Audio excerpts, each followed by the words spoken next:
B94 e ações regressivas. É de congelar. Ações regressivas são ações propostas pela Procuradoria-Geral Federal a fim de obter o ressarcimento das despesas com prestações sociais concedidas em face dos acidentes do trabalho ocorridos por culpa dos empregadores. Desse modo, caso haja prestação social concedida pelo INSS ao segurado, vítima de acidente de trabalho, ou de seus dependentes, tais como pensão por morte, aposentadoria por invalidez, auxílio-doença, auxílio-acidente e, inclusive, reabilitação profissional, de que trata o artigo 89 da Lei 8213, de 91, o Instituto, por meio da Procuradoria-Geral Federal, assim que ciente, instaura procedimento interno preparatório, o PIP, para investigar o acidente de trabalho e preparar a ação regressiva contra as empresas. Como diz o professor Pastore, no Brasil, nem o passado é previsível. Convido o Dr. Rodrigo Campos, responsável pelo setor previdenciário do escritório Demarest Advogados, com experiência de 25 anos na área, para nos brindar com sua palestra sobre esse tema. É um prazer estar aqui. Eu agradeço inicialmente ao Oswaldo, a Marlene pelo convite.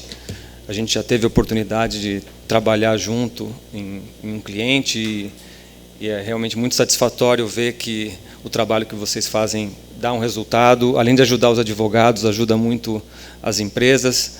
E eu fico feliz de ver que tem tanta gente interessada, tanta empresa repensando a forma como gerencia o FAP, gerencia os afastamentos, e não só visualizando o sentido econômico da coisa, mas também social.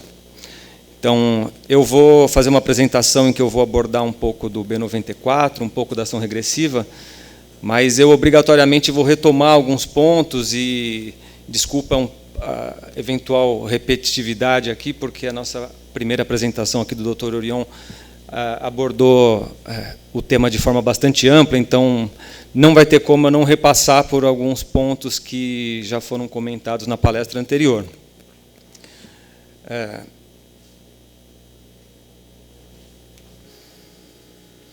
Então, acho que inicialmente, só para a gente retomar qual é o nosso cenário quando a gente fala de contribuição e de custeio da Previdência para fins de acidente de trabalho e para custear os benefícios de afastamento, acho que a gente tem que olhar um pouco para o todo e entender como é que o nosso sistema previdenciário se organiza.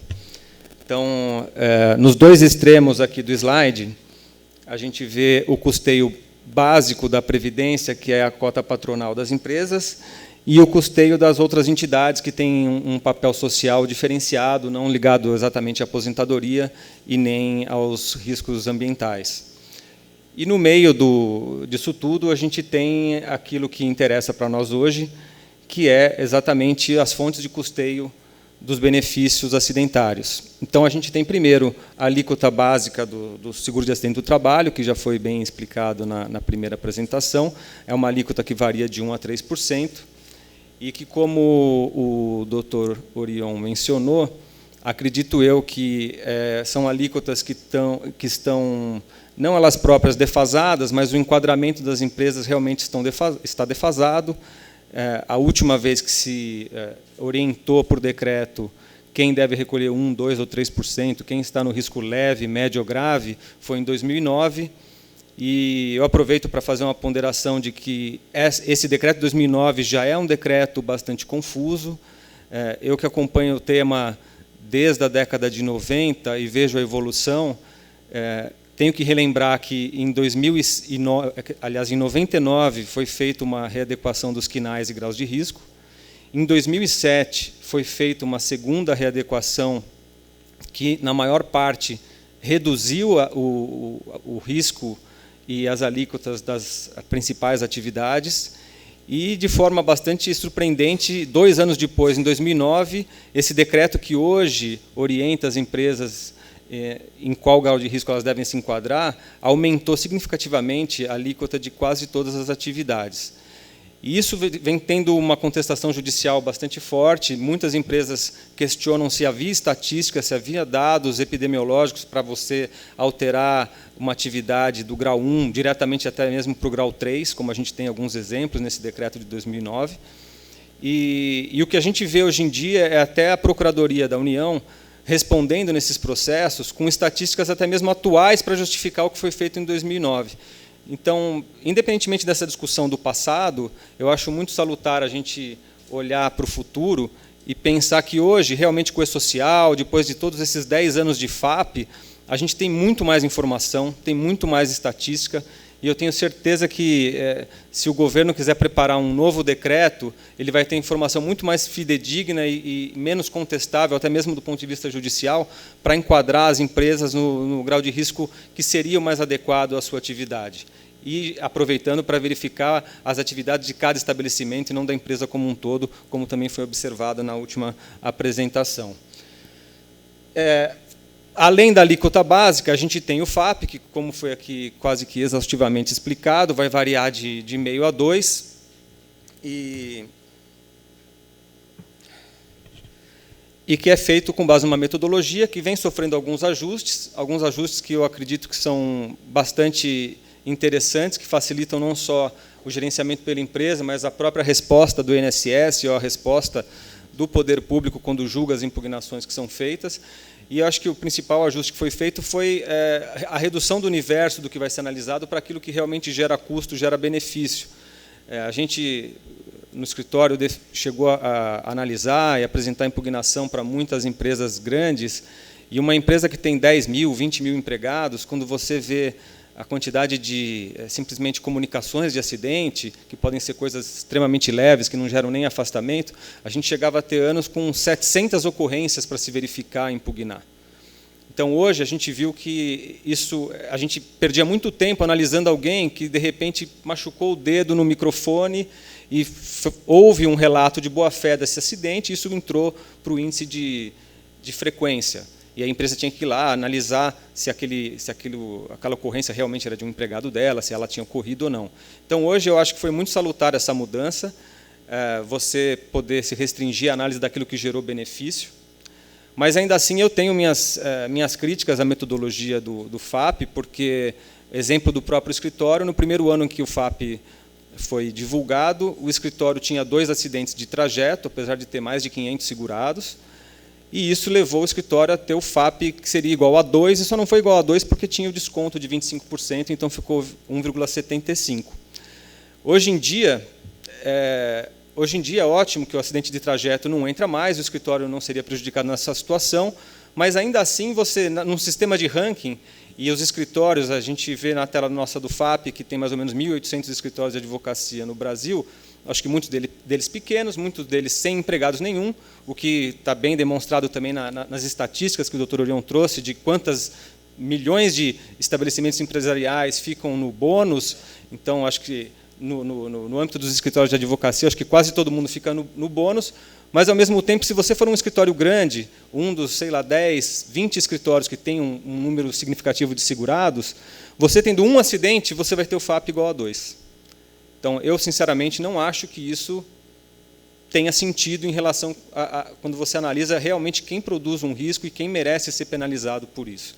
Então, eu tenho para mim que a sistemática de ranking, ela, além de ser difícil visualizar, porque você não tem acesso aos seus concorrentes, aos dados deles, você deveria ser considerado mais... E eu vi uma estatística interessante na primeira apresentação, da taxa de acidentes por 1.000 vínculos, por exemplo, que eu acho que poderiam se fazer faixas e se enquadrar as empresas de acordo com o enquadramento dela, de acordo com o que ela realmente tem de acidente ou ocorrência, comparando com aquilo que ela tem de massa de segurados.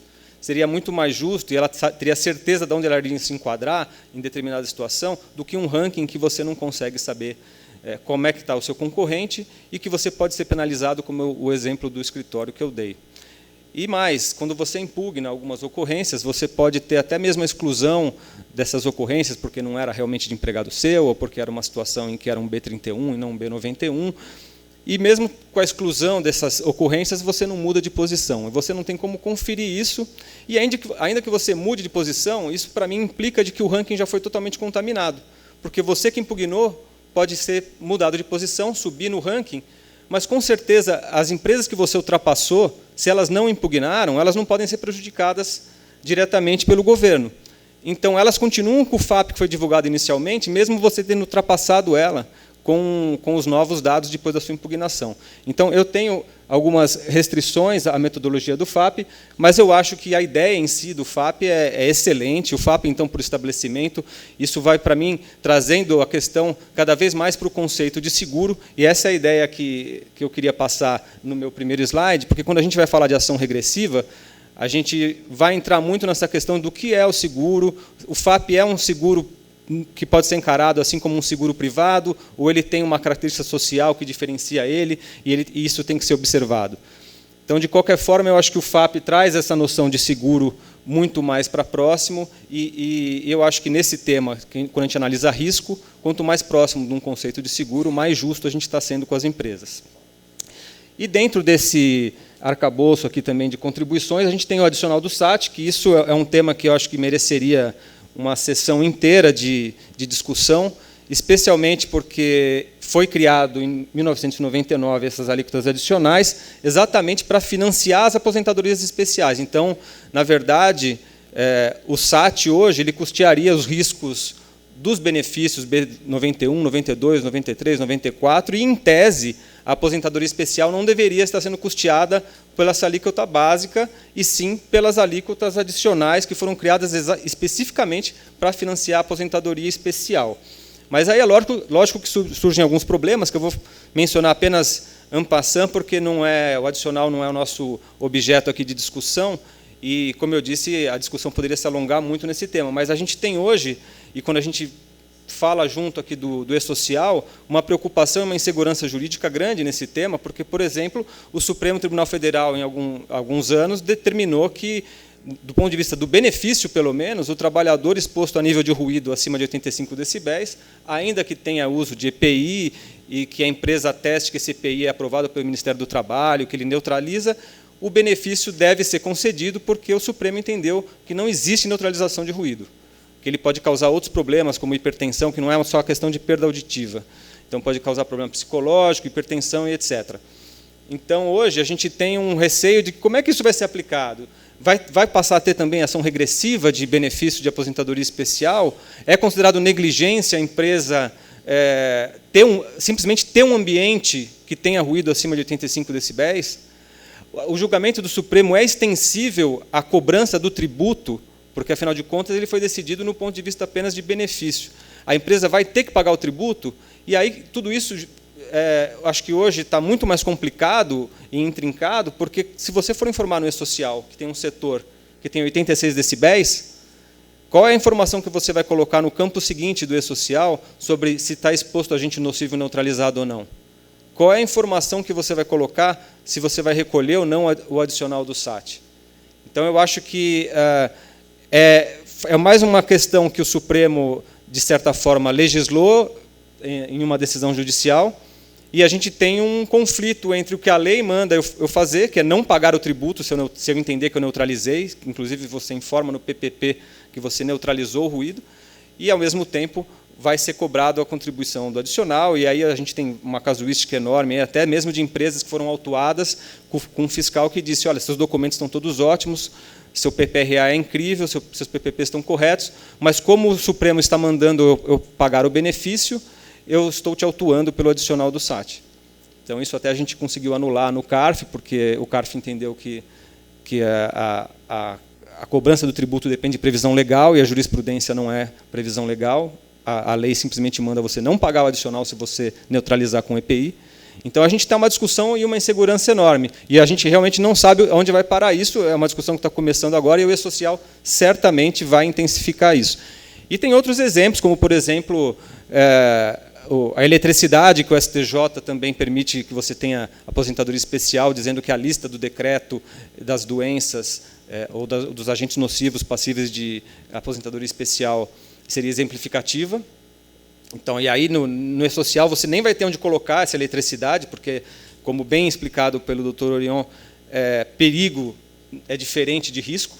Então, periculosidade nunca foi objeto. Aliás, a emenda a proposta de emenda da Previdência hoje, muito se fala sobre as partes dos benefícios, pouco se fala da parte que está sendo alterada de custeio, mas lá menciona expressamente que a vedação à aposentadoria especial em caso de periculosidade. Então, isso estaria resolvido por essa reforma, mas a questão do ruído, não.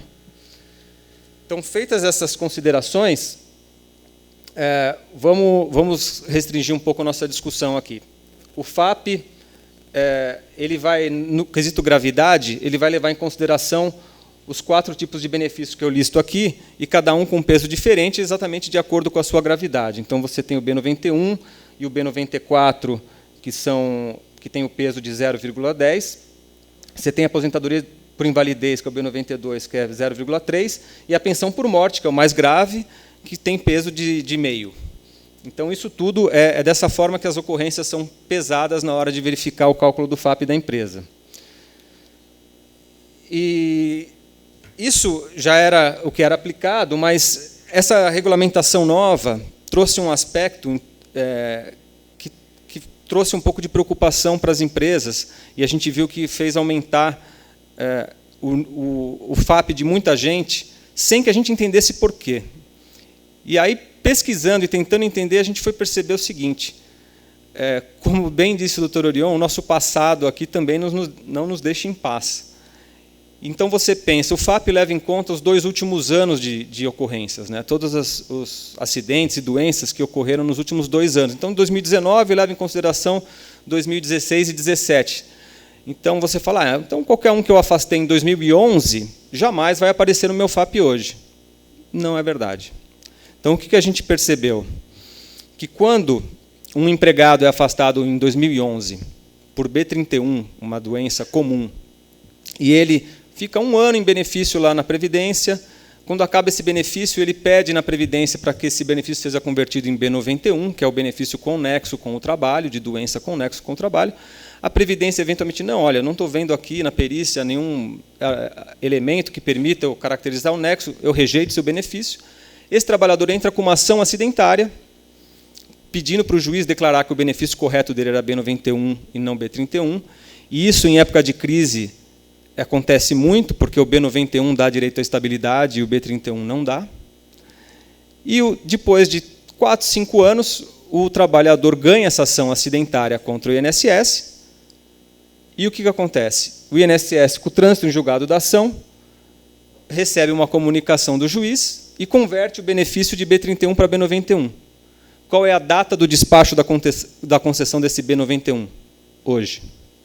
Então, ele entra no FAP de hoje. Uma questão que foi um assunto que você, eventualmente, até já resolveu, por exemplo, um problema ergonômico que existia, que gerou afastamentos em 2011, você vai pagar ainda um seguro maior hoje por um risco que você não tem mais. Então, além de ser questionável do ponto de vista prático do porquê de considerar essa data para fazer isso, o fato é o seguinte, ela é o que está na regulamentação e é o que a empresa tem que pensar em como combater. E como é que você combate, ajuda a diminuir a sua sinistralidade em razão desse fato, que vai te trazer benefícios muito passados, muito distantes, para hoje e prejudicando o seu FAP de hoje.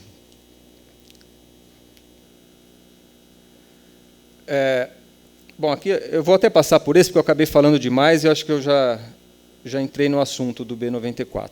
Então, qual é a questão que a empresa tem que atuar hoje? E aí vai bem de encontro com o tema aqui da palestra que a B2P, de forma bastante interessante, está promovendo hoje. É a gente ter uma atuação preventiva.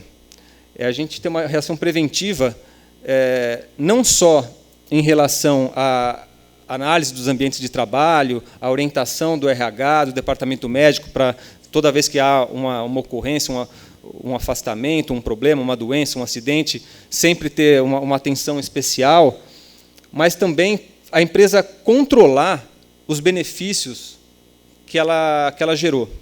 Porque muitas vezes a empresa faz esse afastamento por B31 e nunca mais para olhar o que aconteceu, qual foi o destino daquele empregado, se aquele benefício foi mantido como B31 até o final, se ele foi convertido, se ele não foi convertido. Então, hoje, a gente não pode simplesmente esperar uma comunicação, como muitas vezes acontece, e não dá atenção para essa comunicação, porque as empresas, às vezes, no exemplo que eu dei, o empregado entrou com ação acidentária pedindo para converter B31 para B91, a empresa, às vezes, recebe um ofício do juiz pedindo documento, cópia do PPP, LTCAT, PPRA, e a empresa, muitas vezes, não dá muita atenção para isso. Fala, tudo bem, vamos, pedido do juiz, vamos ver o que a gente tem no documento e vamos entregar. E a empresa simplesmente entrega o documento para o juiz. E eu acho que não, isso não basta. A gente, na verdade, está se expondo a um risco maior ainda, porque a gente vai permitir que o empregado ganhe com mais facilidade essa ação, e muitas vezes sem razão. Então, o que a gente tem que pontuar aqui? As empresas hoje, elas não podem só reagir e reagir de forma tão passiva como no exemplo que eu dei. A empresa tem que monitorar, ela tem que saber se os benefícios estão sendo cadastrados como conexo para o trabalho, impugnar se ela entender, e se o seu departamento médico tiver base para isso, tiver fundamentação para dizer que qualquer doença que está sendo objeto de benefício não tem nexo com o trabalho, então, seja por NETEP ou seja por nexo declarado em perícia, a empresa tem que monitorar os benefícios B31 para saber se eles são eventualmente convertidos e impugnar se ficar sabendo ainda no âmbito administrativo, isso tem que ser feito. Tem que impugnar a CAT emitida por terceiro se a empresa entender que não houve o acidente, que não houve a doença, que muitas vezes, especialmente em relação até ao agente ruído, um médico particular ou mesmo o sindicato pode emitir uma CAT dizendo que o trabalhador está com uma perda, quando, na verdade, o médico da empresa sabe que, de repente, era alguém que praticava tiro e tem uma perda auditiva que não tem nada a ver com o ambiente de trabalho. Então, isso tem que ser bem monitorado. Se essas impugnações que eu mencionei acima demorarem muito para ser julgadas, e você fala, não vai dar tempo, houve a conversão, vai entrar no meu FAP de qualquer jeito. Há meios legais, como, por exemplo, o mandado de segurança para obrigar a Previdência a julgar com agilidade, porque existe um prazo de 1 ano para que se tomem decisões administrativas previsto em lei. E eu digo que a gente já teve situações em que a gente entrou com esse mandado de segurança, o juiz não deu a liminar, mas só o fato do INSS receber uma citação com um mandado de segurança pedindo para que seja julgado rápido impugnações de nexo, NETEP, de benefício, de CAT, o que a gente viu na prática é que, mesmo com a liminar negado, o INSS separa esses casos e fala, deixa eu tirar da minha frente isso daqui, e acaba agilizando o julgamento. Outra coisa importante é que, em muitas situações, o INSS concede o benefício, a conversão do benefício B31 para B91 administrativamente. Aí, esse caso não vira ação judicial, porque o empregado já conseguiu o que queria no âmbito administrativo. E, normalmente, não se fazia nada sobre isso. Atualmente, dentro de uma postura mais proativa, que é essa que eu estou pregando, que as empresas têm que ter, a gente tem entrado, inclusive, com ação declaratória, em nome da empresa, contra o empregado e o INSS, para rediscutir o nexo. Do mesmo jeito que o empregado tem a possibilidade de ir para o juízo, caso o INSS negue a conversão do seu benefício, a empresa também tem. E já tem jurisprudência, tem alguns juízes que ainda resistem um pouco com a ideia, mas já há jurisprudência que reconhece a legitimidade da empresa discutir o nexo, porque ela é afetada. Como eu disse, o B91 gera estabilidade, tem situações de acordos coletivos que a estabilidade, inclusive, é vitalícia, quando se tem um acidente de trabalho. Há a questão da afetação do FAP, da empresa, e, ainda por cima, tem o próprio o custo de FGTS, que no B91 a empresa tem que pagar para o empregado. Então, assim, se há anexo ou não, cabe realmente ao juiz, com uma perícia, decidir. Mas que há legitimidade da empresa discutir a situação, eu acredito que há, e que isso tem que ser aproveitado e que a gente tem que atuar de forma mais incisiva nesse assunto. E eu acho que o prato principal aqui dessa discussão são ações acidentárias. As ações acidentárias, como eu disse, em época de crise, elas se multiplicam assim, absurdamente. Então, a gente atua em mais de 500 processos acidentários como assistente do INSS. O INSS, infelizmente, ele não tem uma estrutura que possa atender o número de processos que eles têm. É realmente um número absurdo, então, assim, os procuradores não conseguem saber de cabeça a situação de um ou outro processo e mais. Não dá para comparar o nível de informação e de conhecimento que a empresa tem do seu empregado, do local de trabalho, com o nível que um procurador que vai defender uma ação, mais uma ação acidentária, vai ter. Então, a qualidade da defesa, das discussões em audiência, ou mesmo das impugnações a laudo pericial médico, é muito inferior se você deixar o INSS trabalhar sozinho nesse processo. E, na experiência que a gente teve, agora já faz uns 5 anos que nós atuamos em ações acidentárias como assistente pelas empresas, e nesse ponto a jurisprudência é pacífica de aceitar a empresa como assistente. A gente ajudando o INSS com documentação, com questionamentos aos peritos, a gente viu, depois de 5 anos, o êxito do INSS nessas ações subirem de mais ou menos 20%, 25%, para quase 60% em alguns casos, em alguns clientes. Então, é muito relevante, e, de novo, isso tudo impacta o FAP, porque essa ação, quando acaba, gera um benefício hoje. A data de concessão do benefício que o empregado ganhar nessa ação vai ser contada no seu FAP atual ou no seu FAP futuro, porque o que for julgado aí nos próximos anos vai continuar contaminando o seu FAP com questões que são de muito tempo atrás e que você nem acredita que sejam reais, que você nem acredita que exista nexo de fato para realmente influenciar o seu FAP. E aí vem a questão. Hoje, na reforma da Previdência, como dito pelo Dr. Orion, há uma intensificação da ação regressiva e da discussão da possibilidade do seguro de acidente do trabalho ser compartilhado entre as seguradoras privadas e o INSS. Então, o futuro da ação regressiva está um pouco sombrio para mim, porque eu já tinha para mim que o seguro de acidente do trabalho realmente tem um contorno securitário e teria que ser analisado dessa forma. Eu na minha opinião, eu advoguei isso e perdi isso, infelizmente, no Supremo, mas, para mim, a ação regressiva tinha que acontecer apenas em caso de dolo.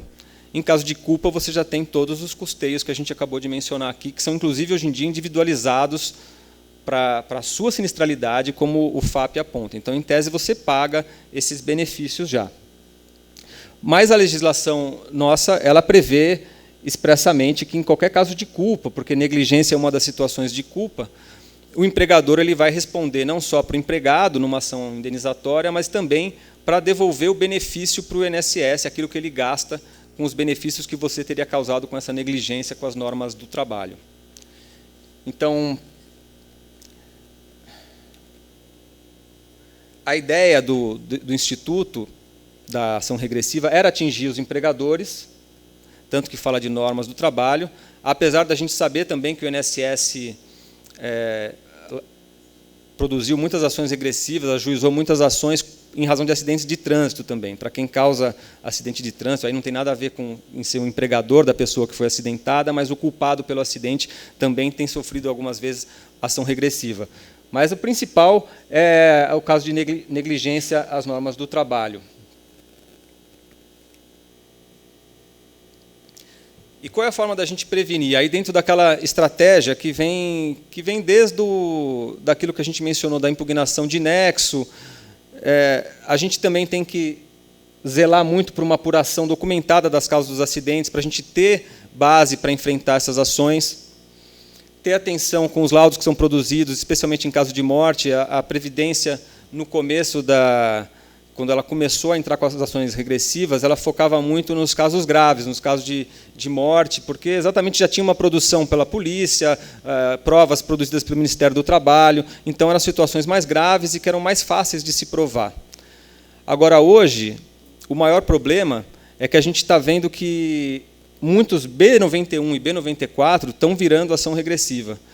Eu, no mês passado, tive uma experiência que, para mim, foi a primeira vez que uma empresa recebeu uma citação de ação regressiva de um benefício B91 relativo à ergonomia, a questão de dor no ombro, essas coisas, com o benefício ainda em curso. O trabalhador estava 6 meses só em benefício e já ajuizaram uma ação regressiva para a empresa reembolsar esse benefício.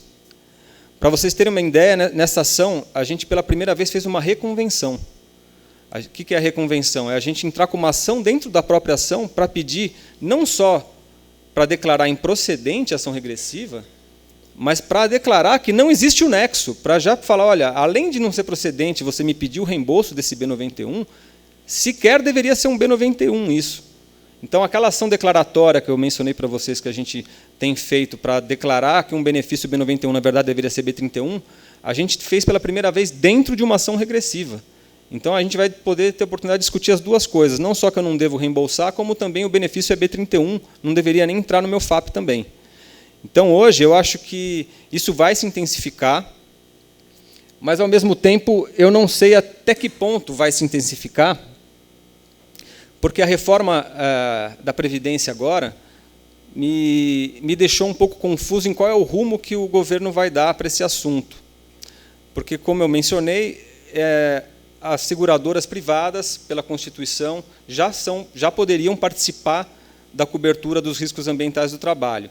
Isso nunca foi regulamentado, isso foi uma questão colocada pela Emenda 20 de 98, na época do Fernando Henrique ainda. Dizem que, na época, não se implementou porque o SAT seria um fundo dos poucos superavitários da Previdência. Eu sei que isso é bastante controvertido, cada um também estipula o que entra de despesa ou não para cada um dos fundos, mas o fato é que isso nunca foi regulamentado e isso está sendo trazido de novo nessa proposta de emenda da reforma da Previdência, e com bastante ênfase. E por que eu digo que isso torna a questão um pouco difícil de entender qual o rumo que vai ser dado? Porque um dos principais argumentos de defesa que restou derrotado pelo Supremo, como eu mencionei, era de que o seguro, você só poderia reembolsar uma seguradora em caso de dolo, e não em caso de simples negligência. Afinal de contas, se a gente pensar num exemplo banal, se você bate o seu carro e você tem o seguro do seu carro, você não paga, você não reembolsa a seguradora te paga, você no máximo vai pagar o dano que você causou ao terceiro, e mesmo assim, se o seu seguro cobrir o dano ao terceiro, ele também vai pagar o terceiro e não vai te cobrar nada disso. Ou seja, o seguro não vai ter uma ação regressiva contra você. Mas o Supremo entendeu que o seguro de acidente de trabalho, apesar do nome, apesar de considerar o risco, ele é um seguro que tem, além de tudo, uma natureza social, e, por isso, a simples culpa permitiria que você tivesse uma ação de regresso, porque ele não está adstrito a isso. Acontece que não bastasse a gente mencionar que esse seguro ele é custeado, e quando você está reembolsando, você está pagando 3, 4 vezes pela mesma coisa, que você paga o SAT, o FAP, eventualmente o adicional do SAT, aí você paga o benefício, enfim. Se você vai pagar o benefício, era mais fácil você já nem pagar nenhum seguro, você reembolsa todos os benefícios que você gerar. Mas não é assim que funciona. E qual é a problemática agora? O artigo 800 do Código Civil, ele veda ação de regresso em seguros pessoais. É por isso que a seguradora do veículo não te cobra, não te entra com ação de regresso. Aí fica a minha pergunta: se a gente tiver um sistema de concorrência entre as seguradoras privadas e o INSS, a gente optando por contratar um seguro privado e saindo do sistema do INSS, a gente ainda vai estar sujeito à ação regressiva? Pela lei, não poderia. Como é que vai se regulamentar isso? Vai ter um seguro básico que vai ser obrigado todo mundo a pagar para a Previdência, e riscos diferenciados que seriam cobertos por uma seguradora que você poderia contratar? Então, ainda está um pouco nebuloso como isso vai acontecer. E, da mesma forma, como é que, por exemplo, uma SUSEP vai regulamentar um seguro de acidente de trabalho em termos de estipular as formas de cálculo dos prêmios que as empresas vão pagar? Será que vão considerar todos aqueles benefícios que a gente mencionou? Será que, do ponto de vista, como é uma questão de uma negociação particular, será que a gente vai ter margem de negociação com uma seguradora, por exemplo, para falar, olha, esse benefício aqui, tira do seu cálculo, porque isso aqui não teve nexo, eu te provo? Será que a gente vai estar dispensado de entrar nas ações acidentárias, porque a gente vai ter um outro meio de discussão com a seguradora?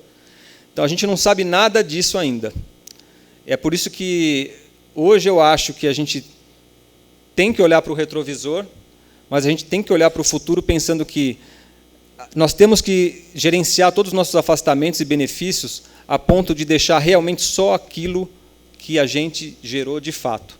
A gente tem que limpar, filtrar, para ter o mínimo de ocorrência possível. E é lógico, quando a gente percebe que a gente tem um problema, a gente tem que investir, tem que melhorar o ambiente de trabalho, tem que, para diminuir de fato as doenças e acidentes, mas a gente não pode deixar, por exemplo, que uma crise econômica, uma onda, um surto de ações que discutem B91 e B94, e a gente tem visto que B94 tem crescido muito, isso seja faça a gente pagar um seguro ainda mais alto por situações em que a gente não está gerando de fato e trazendo mais outras 1000 consequências, como eu disse, pagar o FGTS, estabilidade, às vezes vitalícia de empregados. E pior, a gente ainda vê que, muitas vezes, os laudos das ações acidentárias são usados em reclamações trabalhistas, em ações indenizatórias. Então, assim, independentemente da participação da empresa na acidentária, então é importante que a gente participe de todas essas formas de impugnar e de discutir os nexos dos benefícios para que a gente realmente deixe para o cálculo do nosso FAP ou para o cálculo do nosso futuro seguro privado, aqui, que dê a cobertura necessária, só aquilo que realmente a gente gerou. E eu acho que isso sim vai fazer baratear muito esse custo e também ter a contrapartida de geração de menor número de acidentes e doenças profissionais. Então, acho que esse é o nosso desafio hoje, e a gente é uma situação complexa, é uma legislação bastante intrincada, mas eu acho que a gente tem que atuar em todas as frentes. Isso é um bom investimento. Muitas empresas deixam de participar das ações acidentárias, deixam de impugnar os nexos, achando que é um custo desnecessário, e a gente vê que não é. E aí está aqui a Marlene e o Oswaldo, que não me deixam mentir, o trabalho que a gente fez num cliente junto com mais de 400 ações acidentárias, e além do gerenciamento do dia a dia, só do gerenciamento das ações acidentárias, a gente viu que o FAP da empresa nos estabelecimentos que eram piores caiu de 1,7 para 1,4, já está rumo a 1,3, 1,2. Então, quando a gente joga isso na massa salarial que a empresa tem, é coisa de, às vezes, 5, 7 milhões de reais num ano de economia. Então, assim, não há custo de honorário ou de perito, assistente técnico que não justifique a atuação nessas situações. Então, acho que a mensagem é essa: a gente tem que ser bastante proativo e atuar em todas as frentes. Não dá para deixar correr solto. É isso. Muito obrigado.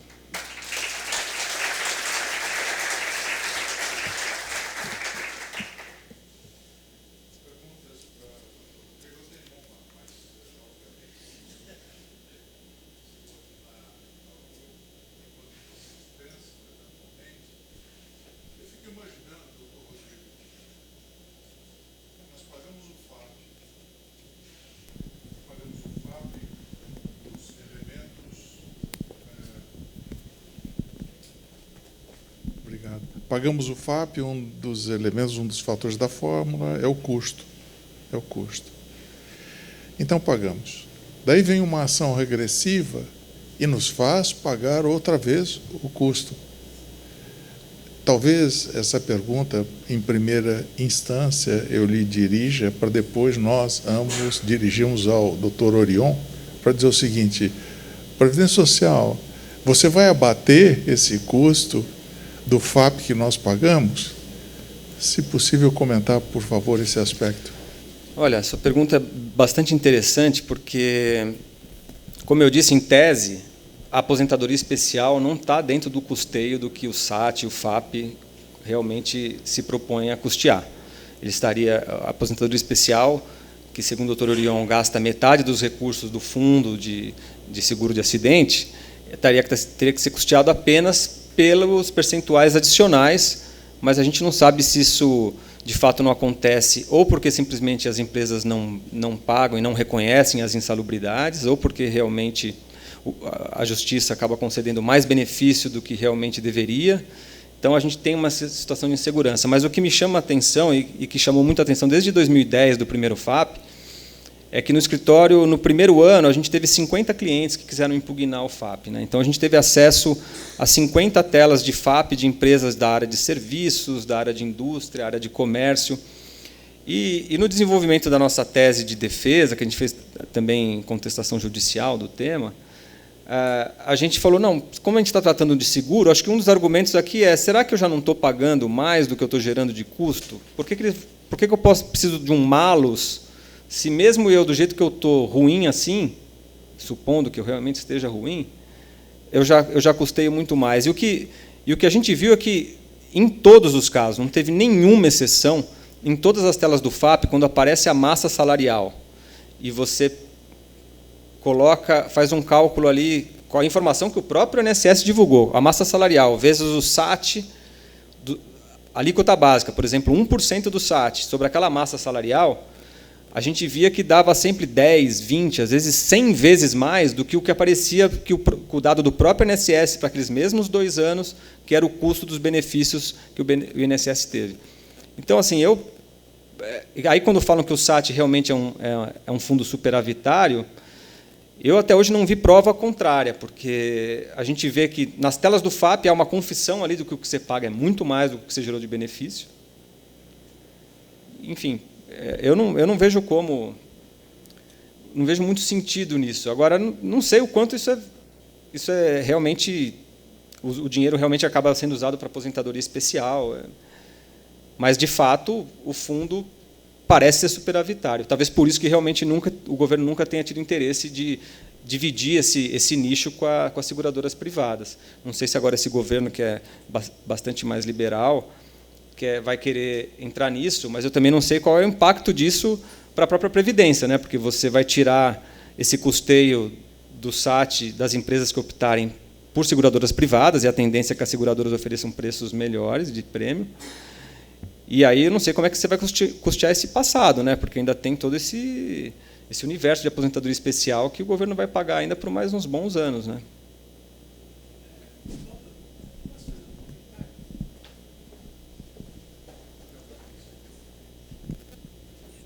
Bom dia a todos. Veja bem, com relação a essa questão da aposentadoria especial, eu gostaria de fazer uma reflexão aqui com os nossos amigos aqui, porque estamos diante de grandes contratantes de serviços, né? Então, o que vai acontecer com o E-Social, mais especificamente com a FDRINF? Nós vamos ter a questão dos adicionais de retenção para custeio da aposentadoria especial. Esses adicionais, eles servem como uma antecipação do pagamento da alíquota especial da folha de pagamento da prestadora. Então, o que acontece? Há uma transferência de responsabilidade no recolhimento desses adicionais para os contratantes. Então, a partir da entrada da FDRINF, o que se espera? Espera-se que haja um aumento da arrecadação por força dessa transferência, dessa substituição tributária, né, onde você coloca na DCTF Web do próprio contratante essas obrigações a serem recolhidas. Ela não vai ser mais recolhida através de retenções na guia 2631 do prestador. Ela vai ser incluída na própria DCTF Web, no próprio DARF previdenciário do contratante. Então, o que vai acontecer? Muito possivelmente, a gente vai ter algum incremento no custeio da aposentadoria especial, uma vez que ele vai fazer essas antecipações que serão descontadas na folha da prestadora. Então, essa é a expectativa do governo. A entrada da FDRINF, ela traz, no evento de retenção dos tomadores, o evento R2010, que as empresas já estão fazendo a escrituração, ela traz para dentro do controle da Previdência, né, da Receita Federal, do controle da arrecadação, ela traz uma malha fina entre o que o prestador informa e que o contratante informa. Então, nesse sentido, eu acho que talvez haja um aumento de arrecadação, especificamente na aposentadoria especial, isso aliado aos eventos de SST. Eu concordo contigo. Eu acho que, apesar dessa obrigação de retenção de um adicional, além dos 11% que são o padrão, né, para prestador de serviço com cessão de mão de obra, eu acho que isso sempre existiu, mas a empresa nunca teve que informar nada. Eu acho que realmente isso vai fazer com que haja um movimento maior. Mas eu tenho meu receio de que, ainda assim, a empresa contratante vai ter que reconhecer que está colocando aquelas pessoas num ambiente nocivo. E, nesse ponto, eu sou um pouco mais cético. Eu acho que o meu receio maior é que esse aumento de arrecadação seja feito por meio, por exemplo, dessa análise da questão do ruído, em que eu tenho certeza que as empresas não vão reconhecer imediatamente como nocivo, porque nunca reconheceram assim, e você vai aumentar um risco para o passado gigantesco, e que eles usem isso, na verdade, que o governo use o E-Social para localizar esses pontos de ruído e fazer milhares de autuações pelo Brasil em todos os setores que tenham ruído acima de 85 decibéis. Para mim, esse é o maior ponto de receio e que eu acho que a legislação não está cobrindo e que há ainda uma divisão jurisprudencial sobre se o acórdão do Supremo deve ou não ser aplicado do ponto de vista do custeio. Mas, realmente, assim, a empresa que for séria e tiver que parar para olhar o PPRA dela, para saber onde que o prestador de serviço está alocado, e se o PPRA já reconhece uma nocividade, e naquele lugar ela recolhe, por exemplo, o adicional para os seus próprios empregados, tenho dúvida que vai passar a reconhecer, coisa que normalmente acho que não acontecia, porque o departamento de compras que pagava uma nota fiscal e nem olhava se a pessoa estava num ambiente salubre ou insalubre e retinha só 11%, porque, inclusive, o prestador de serviço também não se autodeclarava como devedor do adicional, né? Eu acho que, nesse ponto, você tem razão, sim. Doutor, JBS, eu gostaria de uma pergunta no tema que o doutor tocou, e eu tenho um problema muito sério com ruído, né? Acho que quase todas as empresas no Brasil. E a gente declara exatamente isso, o EPI inide o risco. E a gente já está vendo esses processos acontecerem de cobrança. E eu queria que o senhor repetisse qual foi o nível de defesa que o senhor colocou, como que o senhor fez essa defesa? Então, eu tive um caso que...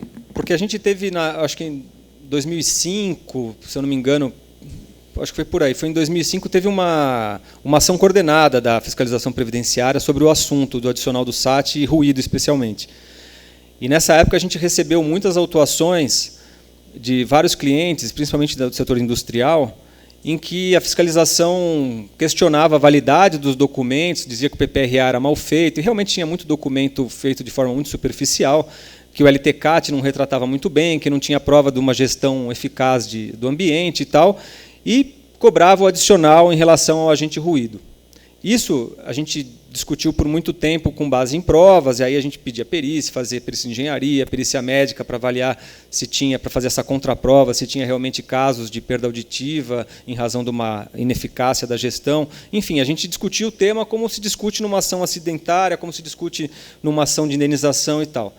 Mas aí, para nossa surpresa, acho que foi em 2015, 10 anos depois, aliás, foi 2014, porque 2015 acho que foi a decisão do Supremo. Então, acho que foi 2013 e 2014, a gente recebeu uma autuação de um cliente que vinha com um foco diferente. Ela vinha assim elogiando a documentação da empresa, dizendo que estava tudo certo, mas que, como o Supremo entendia que, para o ruído, pouco importa o EPI, que você tem que reconhecer o período como especial, e como não haveria benefício sem custeio e custeio sem benefício, ele tinha obrigação legal de te cobrar o custeio para esses benefícios que ele estava sendo obrigado a conceder pela decisão do Supremo. E a gente se defendeu, e o caso chegou no CARF, foi em 2014, então já tinha tido o julgamento do Supremo, mas não tinha transitado em julgado. E, quando chegou no CARF, a nossa tese era, olha, primeiro que a jurisprudência ainda não está encerrada. Então, hoje, a gente já tem uma situação um pouco diferente, porque o Supremo realmente já transitou em julgado, essa decisão ela é ponto pacífico. Mas, na época, a gente falou, olha, isso aqui não está transitado, mas, especialmente, o nosso principal argumento a Lei 8.213, lá no artigo 57, diz expressamente que você vai ter que considerar a legislação trabalhista e o fornecimento de EPI e EPC para fins de verificar a neutralização ou não dos agentes nocivos, e nesse ponto que você vai fundamentar a sua informação no PPP e o pagamento ou não do adicional do SAT. Então, o que a gente disse, olha, a lei manda fazer isso. Se o Supremo diz que, para fins de benefício, isso não é válido, a lei tributária tem o princípio da legalidade estrita tributária. Eu só posso ser cobrado de um tributo, e a contribuição adicional é um tributo, com previsão legal sobre isso. Então, é lógico, vai ter uma discussão de que o EPI não neutraliza, então a própria lei atual, quando fala em neutralização, não está sendo atingida quando você aplica o entendimento do Supremo. Mas essa é uma discussão enorme, porque o acórdão do Supremo fala da parte de custeio muito en passant. Eles analisam muito a questão do benefício e, inclusive, colocam a presunção de que o EPI não neutralize de forma relativa. Ela diz que pode ser que venha uma técnica futura, e vai parecer piada, mas eu, discutindo com um cliente outro dia, como o fundamento da autuação é a transmissão via aérea do ruído e tudo mais, Eu tive um cliente que eu discuti com ele, olha, você tem poucos empregados nesse setor, será que não dá para sentar com alguém e desenvolver uma roupa de borracha? Assim, enfim, a gente tem que pensar em saídas para mostrar, para relativizar o que o Supremo colocou como uma presunção difícil de relativizar, apesar de ser relativa. Então, a gente ganhou no CARF nessa época, e o CARF até mencionou que o Supremo ainda não tinha transitado em julgado a decisão, mas o fundamento foi esse, de que a lei permite que você considere o EPI e não há mudança da lei ainda. Então, até seria salutar se o governo realmente quiser cobrar essa contribuição e para todo mundo ter certeza que vai ter que pagar, que mudasse a lei e não ficasse só aí com base na decisão do Supremo. Mas hoje está essa confusão. Pelo Supremo tem que conceder o benefício, então o INSS já concede administrativamente, ele nem mais precisa ir para o judiciário para conseguir. O INSS já acata essa decisão do Supremo. E as empresas não sabem se pagam ou não, e não sabem nem como declaram no E-Social, porque você vai declarar o ruído e, ao mesmo tempo, você vai declarar que você neutraliza. Eu particularmente acho que você tem que continuar fazendo isso, porque, tecnicamente, seus documentos estão todos nesse sentido. Todos os seus engenheiros e médicos colocam que no seu caso, você neutraliza. O que é importante você ter?